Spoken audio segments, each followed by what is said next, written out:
Bilangan 5. Peraturan tentang orang najis. Tuhan berkata kepada Musa, "Berikanlah perintah ini kepada orang Israel. Semua orang yang menderita penyakit kulit yang berbahaya atau penyakit kelamin atau yang telah menyentuh mayat harus dikeluarkan dari perkemahan orang Israel.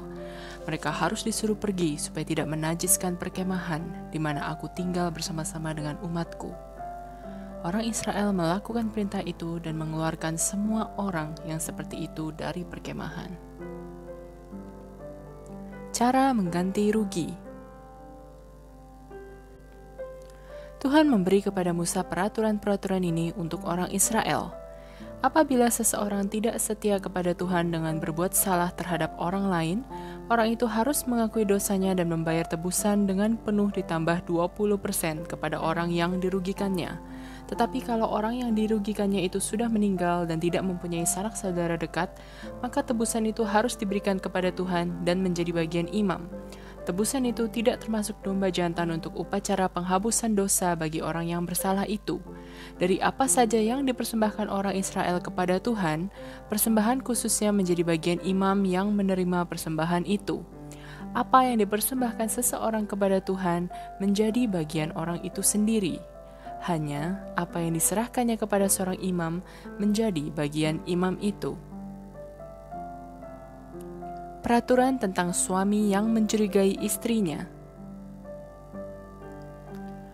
Tuhan menyuruh Musa memberi peraturan-peraturan ini kepada orang Israel. Boleh jadi seorang laki-laki mencurigai istrinya, ia menyangka istrinya itu tidak setia kepadanya dan sudah mencemarkan dirinya karena bersetubuh dengan laki-laki lain. Tetapi suami itu tidak mempunyai kepastian. Karena hal itu dilakukan istrinya dengan sembunyi-sembunyi, saksinya tidak ada dan ia tidak tertangkap basah. Atau boleh jadi seorang suami mencurigai istrinya padahal istrinya itu tidak menyeleweng. Dalam kedua hal itu, suami itu harus membawa istrinya kepada imam. Ia juga harus membawa persembahan yang diperlukan, yaitu 1 kilogram tepung gandum. Tepung itu tak boleh dituangi minyak zaitun atau dibubuhi dupa, karena merupakan persembahan kecurigaan dan dimaksudkan untuk menandakan adanya kecurigaan suami terhadap istrinya. Imam harus menyuruh wanita itu ke muka mezbah dan berdiri menghadap Tuhan. Lalu imam harus mengambil sebuah mangkuk tanah dan menuangkan sedikit air suci ke dalamnya. Sesudah itu, ia harus mengambil sedikit debu dari lantai kemah Tuhan dan memasukkannya ke dalam air itu. Kemudian, ia harus menguraikan rambut wanita itu dan menaruh tepung persembahan kecurigaan ke dalam tangannya. Sedangkan imam sendiri memegang air pahit yang mendatangkan kutuk. Sesudah itu, imam harus mengucapkan sumpah dan minta wanita itu menyetujuinya. Imam harus berkata, "Jika engkau tidak berzinah, engkau tidak kena kutuk yang didatangkan oleh air ini. Tetapi jika engkau telah berzinah, semoga Tuhan membuat namamu menjadi sumpah kutuk di antara bangsamu. Semoga ia membuat pangkal pahamu mengerut dan perutmu mengembung. Air yang mendatangkan kutuk ini akan masuk ke dalam perutmu dan membuatnya kembung dan mengerutkan pangkal pahamu." Wanita itu harus menjawab, "Saya setuju, semoga Tuhan berbuat begitu." Lalu imam harus menulis kutuk itu pada kertas gulungan dan menghapusnya dengan air pahit itu. Imam menyuruh wanita itu minum air pahit yang mendatangkan kutuk. Bila diminum, air itu menyebabkan rasa sakit. Imam harus mengambil persembahan tepung itu dan mengunjukkannya ke hadapan Tuhan, lalu membawanya ke mezbah. Lalu ia harus mengambil segenggam tepung sebagai tanda bahwa semua tepung itu sudah dipersembahkan, lalu membakarnya di atas mezbah. Akhirnya air itu diminumkan kepada wanita itu. Andai kata wanita itu sudah berzinah, air itu menyebabkan ia merasa sakit sekali, perutnya mengembung dan pangkal pahanya mengerut. Namanya akan menjadi sumpah kutuk di kalangan bangsanya. Tetapi andai kata ia tidak bersalah, ia tidak kena kutuk dan masih dapat beranak. Begitulah peraturannya apabila seorang suami cemburu dan curiga bahwa istrinya sudah berbuat serong dan mencemarkan dirinya. Laki-laki itu harus menghadapkan istrinya itu kepada Tuhan dan imam harus melakukan peraturan itu terhadapnya. Laki-laki itu bebas dari kesalahan, tetapi istrinya kalau ternyata bersalah harus menanggung akibatnya. Bilangan 6. peraturan untuk orang Nazir. Tuhan menyuruh Musa memberikan peraturan-peraturan ini kepada orang Israel. Setiap orang laki-laki atau wanita yang berkaul untuk hidup khusus bagi Tuhan sebagai seorang Nazir tak boleh minum air anggur dan minuman keras. Ia tidak boleh minum minuman keras apapun yang terbuat dari buah anggur atau buah-buahan lain. Ia tak boleh makan buah anggur yang segar atau yang kering atau apa saja yang berasal dari pokok anggur, bijinya atau pucuknya pun tak boleh ia makan. Selama masa kaulnya, ia tidak boleh memotong rambutnya atau bercukur. Selama waktu itu, rambutnya dan jenggotnya harus dibiarkannya tumbuh panjang. Ia terikat pada kaulnya sampai masa pengkhususan dirinya bagi Tuhan selesai. Rambutnya itu merupakan tanda bahwa ia dikhususkan bagi Allah. Selama kaulnya berlaku, ia tidak boleh menajiskan dirinya.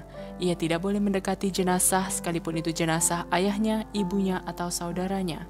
Selama ia orang Nazir, ia adalah orang yang khusus untuk Tuhan. Apabila rambut seorang Nazir yang telah dikhususkan menjadi najis karena ia ada di dekat orang yang mati dengan tiba-tiba, maka ia harus menunggu 7 hari lamanya. Sesudah itu ia harus mencukur rambutnya dan jenggotnya, baru ia menjadi bersih. Pada hari yang ke-8, ia harus membawa 2 ekor burung merpati atau burung tekukur kepada imam di pintu kemah Tuhan. Burung yang seekor harus dipersembahkan imam untuk korban pengampunan dosa, dan yang seekor lagi untuk korban bakaran guna menghilangkan kenajisannya. Pada hari itu juga ia harus mengkhususkan kembali rambutnya kepada Tuhan, dan membaharui penyerahan dirinya sebagai orang Nazir. Jangka waktu yang sudah lewat tidak dihitung lagi karena ia sudah menjadi najis. Sebagai kurban ganti rugi, ia harus mempersembahkan seekor anak domba yang berumur 1 tahun. Apabila masa kaul seorang Nazir sudah selesai, harus dilakukan upacara ini. Orang itu harus diantar ke pintu kemah Tuhan dengan membawa kepada Tuhan 3 ekor ternak yang tidak ada cacatnya, seekor anak domba jantan berumur 1 tahun untuk korban bakaran, seekor anak domba betina berumur 1 tahun untuk korban pengampunan dosa, dan seekor domba jantan untuk korban perdamaian. Ia harus juga mempersembahkan 1 bakul roti yang dibuat tidak pakai ragi, yaitu roti bulat yang dibuat dari tepung dicampur dengan minyak zaitun, dan kue tipis yang dioles dengan minyak zaitun. Selain itu, ia harus juga mempersembahkan kurban sajian dan kurban minuman. Imam harus membawa semuanya itu ke hadapan Tuhan, lalu mempersembahkan kurban pengampunan dosa dan kurban bakaran. Bersama-sama dengan roti sebakul itu, ia harus mempersembahkan domba jantan itu kepada Tuhan sebagai kurban perdamaian. Juga kurban sajian dan kurban minuman itu harus dipersembahkannya kepada Tuhan. Orang Nazir itu harus mencukur rambutnya di pintu kemah Tuhan dan melemparkannya ke dalam api tempat kurban perdamaian itu sedang dibakar. Setelah itu, kalau paha depan domba jantan itu sudah dimasak, imam harus mengambilnya dan meletakkannya bersama-sama dengan 1 roti bulat dan 1 kue tipis dari bakul itu ke dalam tangan orang Nazir itu. Lalu imam harus menunjukkan makanan itu sebagai pemberian khusus kepada Tuhan. Itu adalah bagian suci yang menjadi bagian imam selain dada dan paha domba jantan yang menurut peraturan menjadi bagian imam. Baru sesudah itu, orang Nazir itu boleh minum air anggur. Itulah peraturan untuk orang Nazir. Tetapi kalau seorang Nazir menjanjikan kurban yang melebihi syarat-syarat kaulnya, ia harus memenuhi dengan tepat apa yang dijanjikannya itu. Ucapan berkat imam. Tuhan menyuruh Musa menyampaikan kepada Harun dan anak-anaknya bahwa mereka harus mengucapkan kata-kata ini pada waktu mereka memberkati bangsa Israel. Semoga Tuhan memberkati dan memelihara kamu. Semoga Tuhan baik hati dan murah hati kepadamu. Semoga Tuhan mengasihi kamu dan memberi kamu damai. Dan Tuhan berkata, apabila mereka mengucapkan namaku sebagai berkat atas bangsa Israel, aku akan memberkati mereka.